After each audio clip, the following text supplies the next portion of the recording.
కాంగ్రెస్ ప్రభుత్వం ఆగమేఘాల మీద జేహెచ్ఎంసీ డివిజన్లు 150 నుంచి 300లకు పెంచడాన్ని మాజీ మంత్రి ఎమ్మెల్యే తలసాని శ్రీనివాస్ యాదవ్ ఖండించారు. ప్రజాభిప్రాయం సేకరించకుండా ప్రభుత్వం ఏకపక్షంగా వ్యవహరించడంపై మండిపడ్డారు. గూగుల్ మ్యాప్ ఆధారంగా డివిజన్లను పునర్విభజించడం సరికాదన్నారు.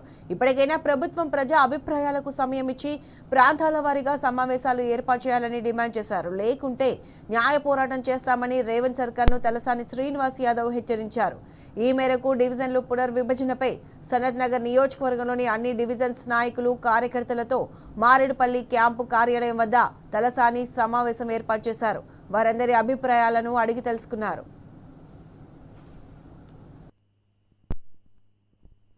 ఒకటే బస్తీలో ఉండేటువంటి మూడు బస్తీ పేరే అమలు బస్తీ.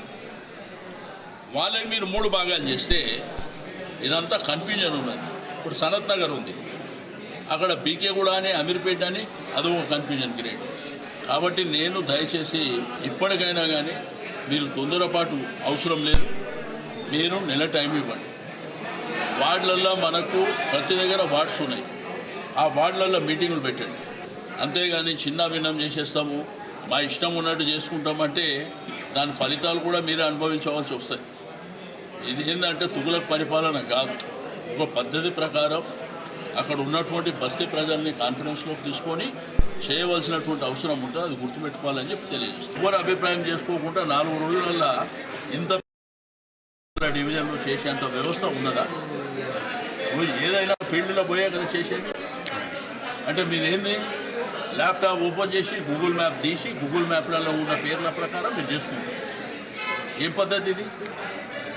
పద్ధతి మనం ఈరోజు సమాజంలో ఉన్నామా, లేకపోతే టెక్నాలజీ ప్రకారం ఏది పడితే అది చేసుకుంటూ పోతామా? కాదు కదా. ఫుట్బాల్ ఆడడానికి ఎవరు వచ్చారు? మెస్సీ వచ్చారు. ఇక్కడ రేవంత్ రెడ్డి గారు ఆడారు. మీరు ప్రాక్టికల్గా అక్కడ ఉప్పల్ స్టేడియంలో ఆడకుండా ఏఐలో పెట్టి ఆడితే నడుస్తుందా? అంటే ఏదైనా కానీ బాధ్యతగా వ్యవహరించాలనేది. అంతేగాని రాజకీయ పార్టీలకు నీకు బలం నాకు బలం కాదు.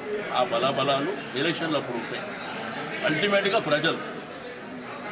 ప్రజల అవసరాలు దాన్ని దృష్టిలో ఉంచుకోండి. చేస్తే పద్ధతి ప్రకారం చేయండి, లేకపోతే మేము రిప్రజెంటేషన్లతో పాటు లీగల్గా కూడా ఫైట్ చేస్తాం. అల్టిమేట్గా ప్రభుత్వాలు ఆలోచన చేయవలసింది, లేకపోతే ఇంత పెద్ద జిహెచ్ఎంసీ ఆలోచన చేయవలసింది ప్రజల అవసరం. రెండోది ప్రజల అభిప్రాయం. మాకు ఏ అభిప్రాయంతో సంబంధం లేదు, మా ఇష్టం ఉన్నట్టు మేము చేసుకుంటామంటే మీరే అనుభవిస్తాం. కాబట్టి ఇప్పటికైనా కానీ మీరు టైం ఫ్రేమ్ పెంచండి. మీరు అబ్జెక్షన్ రేజ్ చేయడానికి 1 నెల సమయం ఇవ్వండి.